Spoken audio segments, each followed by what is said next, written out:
if you weren't into sports, but you were into like math and science and you were actually good at that, you put a lot of effort and time into becoming good and understand that concept. And so I think it's the same. You have to just find out what your personal strengths are. For me, it's, hard work and being competitive. But for other people, it could be understanding the pitch and knowing that, when you're learning math, you're not going to understand algebra immediately, but when you put in time, you're going to be able to master that concept. And so for me, that wouldn't help me because I'm terrible like at math and things like that. But for someone who's more intellectual, that could be the way that they approach it. And so you should look at like yourself and your strengths and see what do you have that you can use to switch over into sales. I think any previous experience you can use to benefit you. It's just how you look at it.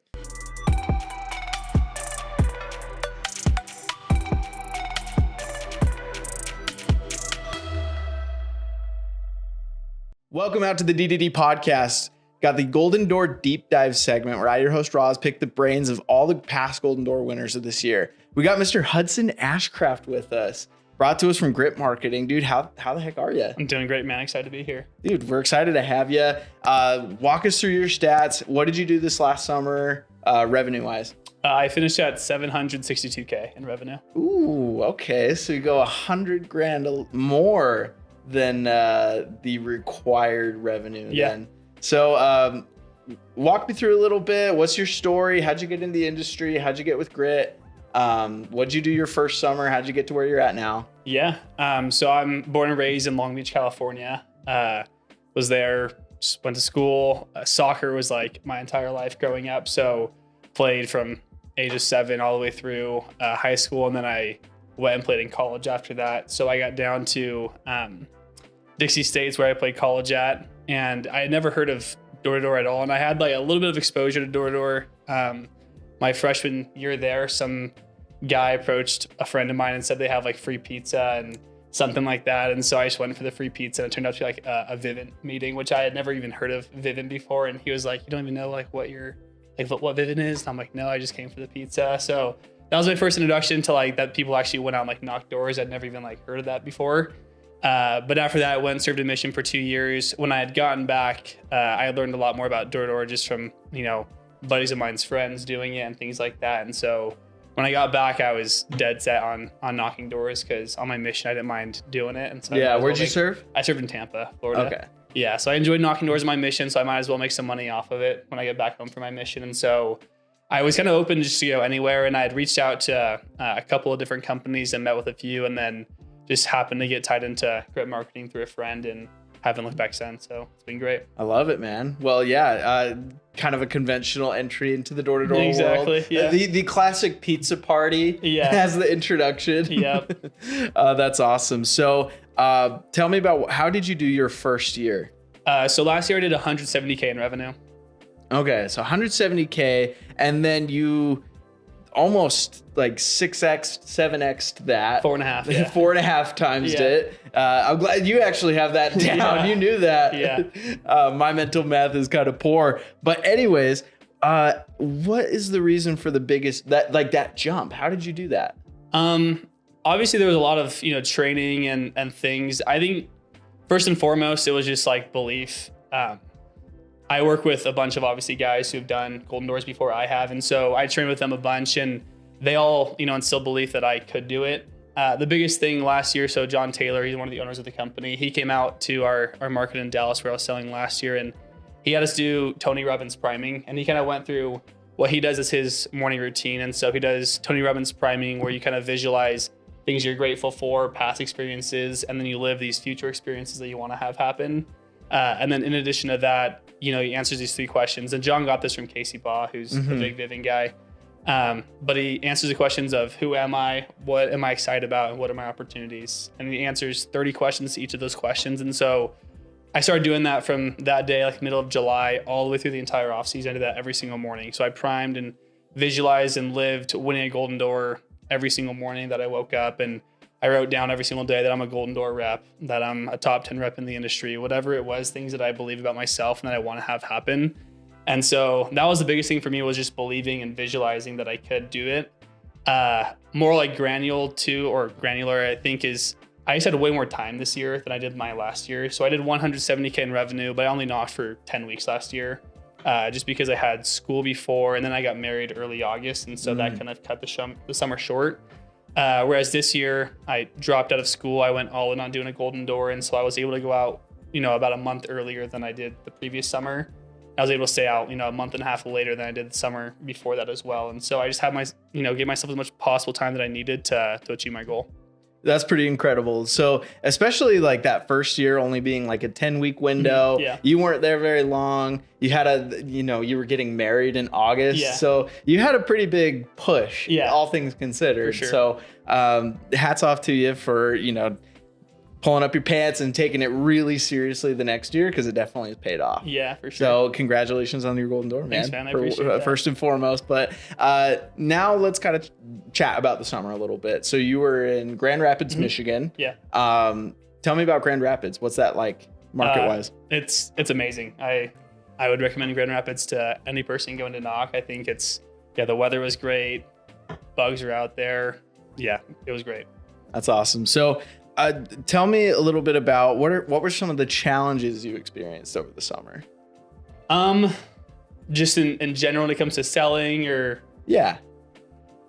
I honestly think it was just the normal challenges that everybody else faces. I don't think like when you're selling at a high level that you have necessarily like different challenges that other people do. I think obviously you do put a bit more pressure on yourself, but it's the same things that everyone else deals with. I deal with, some days having knocking anxiety when I get to area, not wanting to like get out or hit the first door. Like I can get nervous doing that. Or obviously there's times where I feel like I'm falling behind my goal, where I'm having a week and, you have your mental calendar of what you need to hit every single day or what you need to hit every single week to reach your goal. And obviously it's in sales. And so there's ups and downs. And so you don't always, perfectly match that pace. And so there are times where, I was falling behind what I wanted to do. And so that's a bit nerve wracking, but then for every one of those experiences that you have your weeks where you do, 60K in that week, and that just balances it all out over the summer. So I think it's just a lot of the times you have to just take a step back and realize it's not the end of the world if you have a bad day. It's a super long summer. It's a marathon, not a sprint. So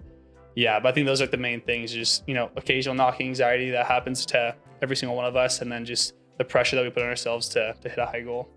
Yeah, absolutely. It's interesting because it's like talking to so many Golden Door reps, it's always a common theme is crap's going to hit the fan every time. It's just like, how are you going to react to it? Yeah. And what are the systems that you have in place to overcome those obstacles? Because no one's ever had a perfect summer. Yeah. Where it just goes so smoothly. You get to area, everyone's a lay down. It's impossible to do that. Yeah. So you're going to hit objections. You're going to have some difficulties. So, did you have any sales experience before you knocked doors and before you did your mission even? No, I had no sales experience. Yeah. I mean, I served a mission. So there's, I've knocked doors. You sold the Lord. I tried to, yeah. But yeah, I'd experienced knocking doors, but never experienced really like selling at the kind of like how I'm doing now. Gotcha. So, what did it take for you to become really good at the skill of selling then? I think it's the same as like any other skill. It's just practice. I've put a lot of hours into training all the different facets of the pitch, whether it's the intro, the service, closing, racking, overcoming objections. And so, obviously I train with Cody Olive, who's one of my managers, Kevin Glenn, both have done Golden Doors. I train with guys who are way better salesmen than myself. And so obviously just learning from them and just having tons and tons of reps when it comes to the sale, it's like, it's kind of funny that every person's different that you're pitching, but they all have the same couple of objections. And so you can train how to overcome those objections pretty easily if you just put the time into it. You can train how to, rack and business reason and close and things like that. It just takes effort and time like any other skill that you want to have, whether it's, getting better at a sport or whatever. It's just time, intentionality, and then just effort putting into it. Absolutely. And I think you're totally right about that. So for you personally, what was the hardest part of learning the sales process? Was it overcoming objections? Was it learning how to close? Was it learning how to pitch? Or what was the biggest challenge for you in learning the skill? I think just being bad in the beginning. Like, I'm super competitive and I want to be the best at anything I do. So obviously when you start, it's not easy because you want to be the best and like you're trying your hardest, but it's not fully clicking yet. And so I think that's like the hardest part of like learning the sales process is just like humbling yourself in the beginning, because you're not going to be a master in the beginning. And did you kind of feel like you would be a natural at it when you started? No, not necessarily. I think I am super confident in things that I practice at, but I'm not super confident in things that I have no clue about. And so like if you were to ask me like to dance, I'm not super confident in my dancing ability because I don't practice that at all. So it's the same with sales. I knew I wouldn't be good if I didn't practice. And so it wasn't something I thought I'd be like naturally good at. But it was something I knew that if I put effort into, that I could be extremely good at. That's awesome. So, because a lot of guys, and this happened to me personally, even where it was like, I kind of had a little bit of an ego going into it. Like, oh, I'm going to be a natural. But then getting the face kicked in, it was like, oh, I actually need to like take a couple steps back and like learn this. Cause I'm like, oh, I'm so good with people and I'm so likable. It's just going to be a cakewalk. So yeah, like taking the time and like you said, humbling yourself is a real big key to learning that skill. Cause if you think you know everything, you know nothing. Yeah. The man who never ceases to learn is forever wealthy. Yeah. So anyways, going back into like Grand Rapids, Michigan summer, how long were you out? I got out the middle of April and I stayed out through the end of September with like a week or so missing in between. We went back for like we had a conference, a mission leader or a grit leadership conference. So yeah, I missed a week in between there, but I'm not sure how many weeks that is, 20 something. Okay. So you stayed out for quite a while. Yeah. And then you mentioned before the podcast, you hit Golden Door at like the end of August. August 25th. Yeah. Okay. So this is interesting. You hit your goal at the end of August. That's a perfectly reasonable time to dip and call it good because you just hit your goal. So what was the main reason you wanted to stay out that extra month? So my goal wasn't 650 for the summer. The original goal was 700. I mean, I wanted to do a Golden Door, and so I knew 650, I had to do that. 4Xing my first year was 680. And so I was like, I'm so close to doing 680. If I'm doing a Golden Door, I might as well 4X my first summer. And then if I'm already at 680, I might as well do 700. And so that's how I got to like 700 as the goal. And so I got past 700 and I just knew, I had more in the tank.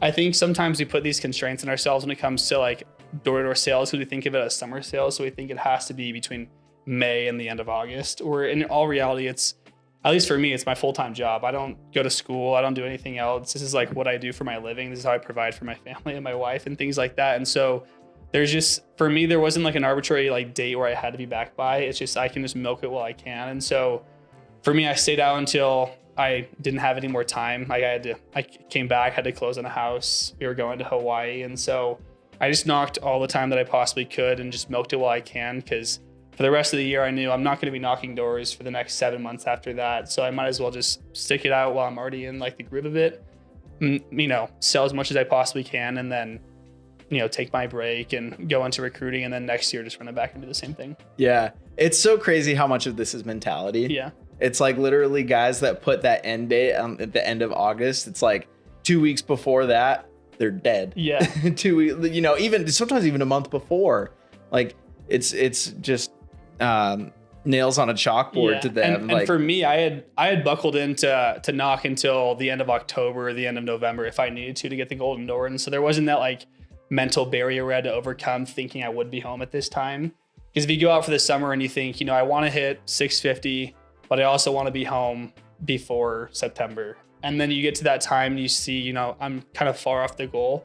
That's where people just abandon their goal of a Golden Door and just settle for 550 or whatever it is, because they see the end line. It's so close. And they don't, it's hard to get past that day and be okay being out. But for me, I knew like I would be totally fine staying out the rest of the entire year if I needed to. And so with me having like that mental, decision made months prior, it wasn't hard to stick out for an extra month, because that's just until September. It's not until November or whatever. So yeah, when you just prepare yourself mentally for the hardest possible situation, it almost was like easy, because it was like, oh, I'm only going until September. You know what I mean? It's not like hard going a month past and ending 2 months prior than what I was willing to do. You know what I mean? Yeah, exactly. I like what you said. If you prepare for yourself for the hardest possible situation, then it's like when you hit it early, it's like then it's a cakewalk at that. Because it's like you stayed till the end of September. You fully were prepared to go till November if you had to. So yeah, and there were guys who did that, and I have full respect for those people. So I was ready to be one of those people if I had to. But obviously, with me selling, I didn't need to go that long. Absolutely. So, do you feel like you've always had that kind of mentality, or like how did you develop that? I think just through playing sports. I think the most helpful thing when I first came to the Grit, I don't even know who said it, but they just said treat sales as a sport, because you can look at it as like a monetary thing as your job, and it is your job. But if you're solely looking at the money, you can end at $400K and make a great living as a 23-year-old. You can end at $500K and make a great living as a 23-year-old. But if you look at it as like a sport, something that you practice, that you improve at, something that you're competitive with, then you're just going to sell way more. And so I think, I've always just kind of had like that thought process of when I'm younger, I wanted to be the best soccer player possible. And so I was fine staying after practice and training for an extra 30 minutes or an hour. I'm fine going and training with a different team that was a younger team the next day, just so I had extra reps in between. And so it's just something that I've always done, because I want to be the best at whatever I do. And so I understand if I want to do that, I have to be willing to put in more work than anybody else would. Absolutely. What would you say to someone that maybe didn't have that kind of background, where they haven't really viewed things as like competition? They maybe didn't play sports or something, and they're really struggling with that kind of mentality piece. I think everyone has like certain strengths. And so for me, it's like sports and competitiveness and things that taught me. But there's also, if you weren't into sports, but you were into like math and science and you were actually good at that, you put a lot of effort and time into becoming good and understand that concept. And so I think it's the same. You have to just find out what your personal strengths are. For me, it's, hard work and being competitive. But for other people, it could be understanding the pitch and knowing that, when you're learning math, you're not going to understand algebra immediately, but when you put in time, you're going to be able to master that concept. And so for me, that wouldn't help me because I'm terrible at math and things like that. But for someone who's more intellectual, that could be the way that they approach it. And so you should look at yourself and your strengths and see what do you have that you can use to switch over into sales. I think any previous experience you can use to benefit you. It's just how you look at it.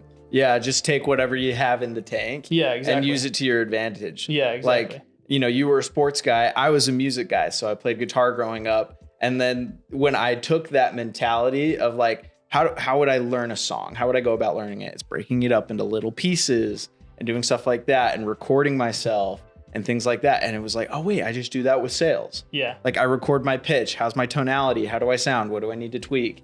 What little part, take the first sentence of the pitch, get that down, then add the next part of it. Is approach it literally like it was guitar, like it was music.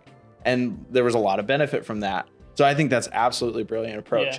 Yeah. So, we've kind of talked about the mentality, how you learn the sales skills and everything. I kind of want to go into the nitty gritty of the sales process. Sure. So because obviously 762,000 of revenue. You're closing a lot of deals. Yeah. You have to be very, very sharp at overcoming objections, learning how to close the deal. What would you say was the biggest objection at the closing table that you would get over the summer? I think, there's just the classic, leave a card. I need to do my research, talk to the spouse. There's only, a handful of objections that they're actually giving you, and they might phrase it differently, but it's just not now. They can say that by, give me a card, or you talk to my wife. They just say they don't need it because they have a different company or because they do it themselves. So there's only a couple of objections that you actually have to deal with. But I think, at least in Grand Rapids, in that market specifically, I think it's mainly just a delay, because they're super friendly people. It's Midwest, and so they don't want to be confrontational or aggressive at all usually. And so it's usually, just leave me with a card, let me think about it, let me talk to my spouse. Those are the main common objections that you get out there. For sure. And how did you overcome that? You just have to make it make sense. And I think it's a lot of just building urgency earlier on in the pitch, because they want to delay buying. But the reason why I'm there, the company has phone reps. The company puts money into advertising. They're not sending me out just to give people information. They're sending me out so I can actually sell people. And so I think it's just, you have to pre-overcome most objections. And so by that, you're just building urgency in the pitch. Obviously, it helps a ton when you're selling at a good level, because you have their neighbors who are getting service at the same time. If you have a truck next door, it's a lot easier to convince someone to take the service now because they can see why you're actually there. And so it's a lot of just pre-overcoming by building urgency, racking the racking process of telling them why you're there today and things like that. So yeah. And it's interesting because I feel like that overcomes, like you said, it's like they may be word things a little bit different. Yeah. But in the end, if you do those things, it overcomes like 90% of all the 100%. other objections. Yeah. So I absolutely love that. And then was it kind of learning how to close and being in that kind of uncomfortable situation where like you're going the extra rounds with someone? Was that hard for you to learn, or what was that process like for 100%. you? It's super awkward. Like when you first start, it's super awkward, right? Like people are telling you no. You can tell like some people are feeling uncomfortable and like you can always see it. Yeah, you can see them kind of like shit, like stepping back a little bit. And so it's never like when you first start, you're gonna be uncomfortable, you're gonna be awkward, and so you just have to like break through that. And now it's just a game for me where I know that they're going to give me objections. And so I'm not afraid to roll out price, how I'm supposed to roll out price. I'm not afraid to go the rounds with someone because it's just a game that we're playing. They have a couple of objections that they're going to give me. I've practiced these. I know that this is something that I know how to handle. And so now it's just normal because I've done it so many times. But obviously in the beginning, it's super awkward. It's super like, that's like the hardest part of the pitch. Anyone can do a presentation. You do those in school all the time when you're presenting in front of your class. That's what like the pitch is. It's just like people treat it as like a presentation, and then they think of closing as the actual sale, and that's why it's super awkward. But when you're just closing them and selling them throughout the entire process, and just it's something that you practice all the time more than they practice saying no, then it's honestly it's not that weird the more that you do it. That makes sense. Let's dive into a little bit of a role play. Sure. I'm gonna be a Midwesterner that is afraid to make a decision. So dude, yeah, I like this, but like I think I do need like the day to, maybe do some research, talk to my wife about it. Totally. Yeah. So I actually have it with me right here. So you can see on the BBB, we're an A+.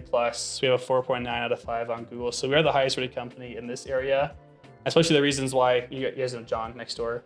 Why he switched over, you guys had XYZ company, correct? Mm-hmm. Cool. The reason why he switched over, you guys that we take care of because you guys still have these bugs up here.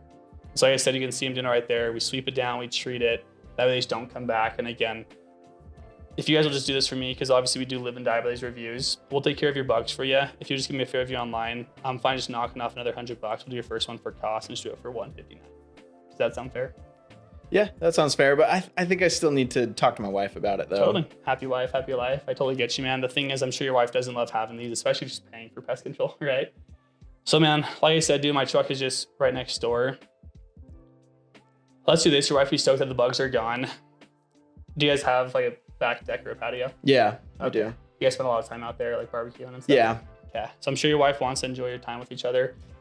If we can do this, if I get you guys done while we're here today, usually the deck is like $50 extra. Mm-hmm. But with us already doing you guys, I'll just put that deck in for free so you guys can enjoy it this summer. Does that sound good? Yeah, that sounds fair. Cool. What's your last name? Awesome. So yeah, so let's dive into that a little bit. So kind of walk me through, why did you say what you said? I mean, it's just the racking process. So you just resolve by saying something, you can resolve with, if they want to look at reviews, you can have the reviews with you on your iPad. You should always have those. And so that's resolving their concern or their quote unquote concern. It's just a smokescreen, obviously. You give them an ace. So, if you're rolling out price at $259 for the initial, you can knock off $100 and do it for $159. And then you just close them. You give me another objection, the wife one. Obviously, if you guys have pest control, your wife doesn't want to have bugs. That's like the classic line, happy wife, happy life. And so you can just make it into a win. If the wife doesn't like bugs, you guys do spend time on the back deck, give them an ace, back deck for free, and then just close them again. And they'll probably give me 4 more objections before they actually say yes in like a normal situation. But it's a process that it's pretty simple, but you just have to be willing to go the rounds. And I would even say that I'm like a master racker or a master negotiator. I'm still, only 2 years into the industry. And so I have a lot to learn in that process, but I am willing to go as long as it takes to get someone to eventually say yes to the service. Yeah. At what point do you say, you know what, this deal isn't for them, I'm going to walk away? Me personally, I don't until the door is closed. I think, maybe if I was in the industry longer and I have more experience, I might be able to read customers, and I can read customers and find hot buttons and things like that. But I think oftentimes more people will just walk away from deals that are still on the left on the table than they do waste time on people who aren't buyers, if that makes any sense. Yeah. So I personally, like, I think if the door is open, they're still giving me a chance to talk, and that's something that I can work with. And so, I might waste extra time on somebody who wasn't a buyer in a couple situations, but I think me being willing to do that gets me way more sales across the entire summer, just because I'm not leaving possible deals on the table. And so if the door is open, I'm still going to go until they close the door on me.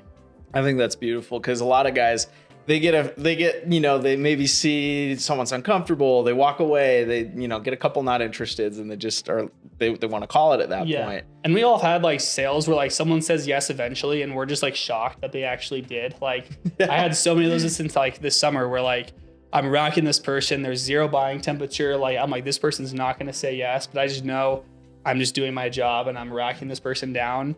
And at the end of it, for some reason, you hit the hot button properly or whatever it is, and they say yes, and you're just like, cool, what's your last name? And like in your mind, you're like, holy crap, like how did that just happen? But it's just because you're willing to stick to like the awkwardness. And the market's so competitive now. There's so many companies out here. It's like that a rep came before and they've heard the pitch before. It's like that someone has racked them a couple times until they saw that they were awkward. Most people aren't going past that awkward point, and so those are the deals that you're going to get, and those are the deals you need to get if you want to sell at a super high level, or just the ones that other reps just aren't getting to.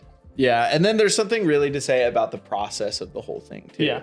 Because if you stick with the process, no matter who it is, eventually something's going to happen where either A, they buy, or B, they shut the door on your face and basically run you out. Yeah. It's not my decision to make. They're the ones who are buying. I'm the one who's selling. And so I'm going to do my job until they do their job, either buy or close the door. Yeah. What does your closing ratio look like? How many people are you closing out of versus how many you're talking to?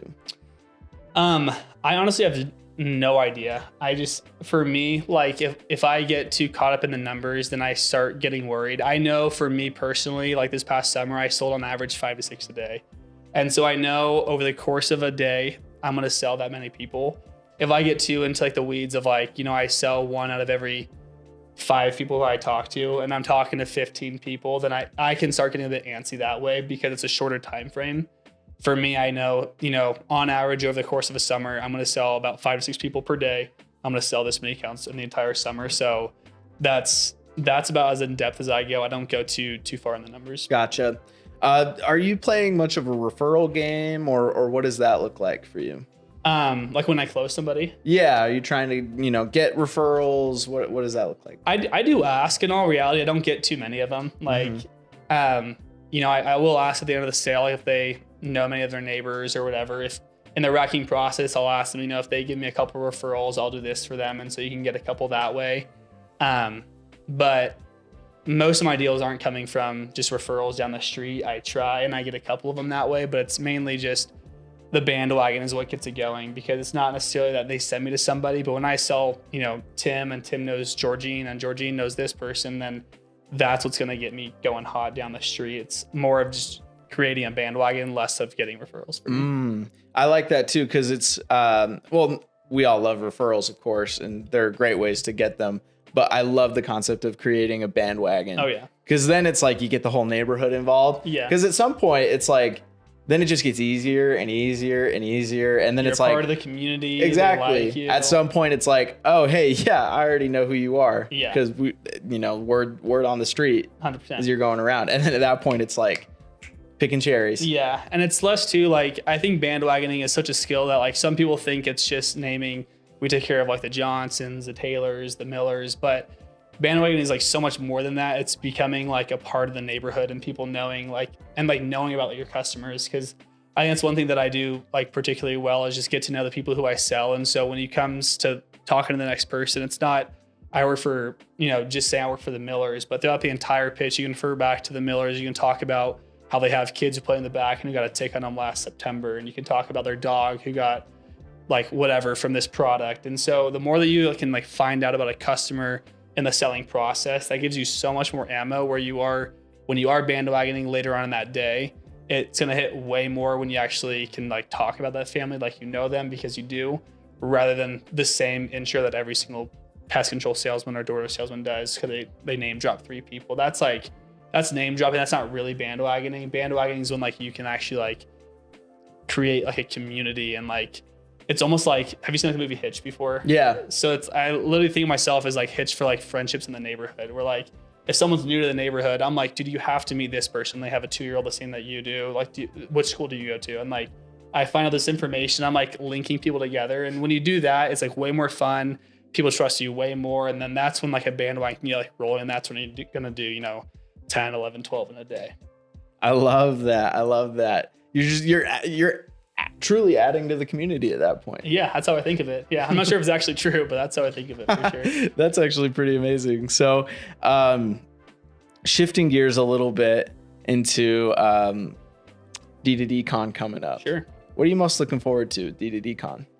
I'm excited to be surrounded by like a ton of top reps. Obviously, like I work at the Grid and we have 35, 36, 37, whatever Golden Door winners at our own company. But obviously, I think you said there's like 60 in the entire industry in pest control or something like that. There's just so many good sales reps in the industry. And it's crazy how much it's growing. And so I'm excited just to mingle and learn from not just, guys at Grid Marketing and guys at our company, but guys at other companies. Because wherever you're selling, whatever company it is, if you're selling 650K in revenue or 700 or 800, there's tons of things that I can learn from those people as well. And so I'm excited just to learn and meet other people in the industry who are doing the same thing that I am. Yeah, it's awesome to like the cross industry mingling. Yeah. Because it's like you pest boys don't know who the top dogs are in solar. I have no clue. And it's like a lot of the solar guys don't know who the top dogs are in pest. Yeah. And it's like the principles are all the same. The mindset's all the same. Yeah. Now it's just getting you guys to freaking mingle together and make those connections and learn from each other, because there's so much you can learn from the pest control industry. I remember being super close-minded to pest control. I'm like, oh, it's a stupid product and whatever. And then it's like actually talking to you guys, I'm like, oh, wait, there's so much to be said here. Yeah. Like so much hard work, so much determination. And it's just like, it's a completely different game than I ever thought it was. Yeah. And I have a level of respect for anyone who does sell at a high level, because obviously being in the industry, you know how hard it is to like push through tough days, and you know how much work it is. And so like, regardless of what company or like product you're selling, anyone who's selling in door to door at a super high level, there's something that you could like have to admire about that person, because they're doing something extremely difficult that, they're 0.001% of an industry where 99.99% of people will never even enter into it, because just being in the industry is so hard. And so learning from, there's just so much to learn from all those people. I love it. Well, dude, as we wrap up, do you have any call outs? Anyone that you think needs to hit Golden Door? Oh man, that is such a good question. I think there are a ton. I think it's up to them to choose. I will leave one, and that's Sam Harmer. Sold me in Grand Rapids this year, did 400K or over 400K in like 90 or so days. He's so due for a Golden Door. He'll do it next year for sure. I love it. Yeah, if you can do 400K, you can do 650. Easily. I love it. Dude, do you have any parting words for the industry before we let you go? I would just say you'll never regret selling at a high level. You'll never regret doing a Golden Door. Obviously, it's not like it's not something that you're gonna, be the top of your mountain. There's so much more. We're 23 years old, but obviously like selling at a high level and the things that those doors open for you is just never something you'll ever regret. And so if you're like in between, should I just go for 400K this summer? Should I go for 500K? Should I just go for the Golden Door? I'd recommend to everyone just to buckle up and do it. Stay out as long as you need to do it, and you'll never regret hitting it. I love it. Well, guys, this has been the Golden Door Deep Dive segment. Keep tuning in for more tips and tricks on how to get a Golden Door. We'll see ya.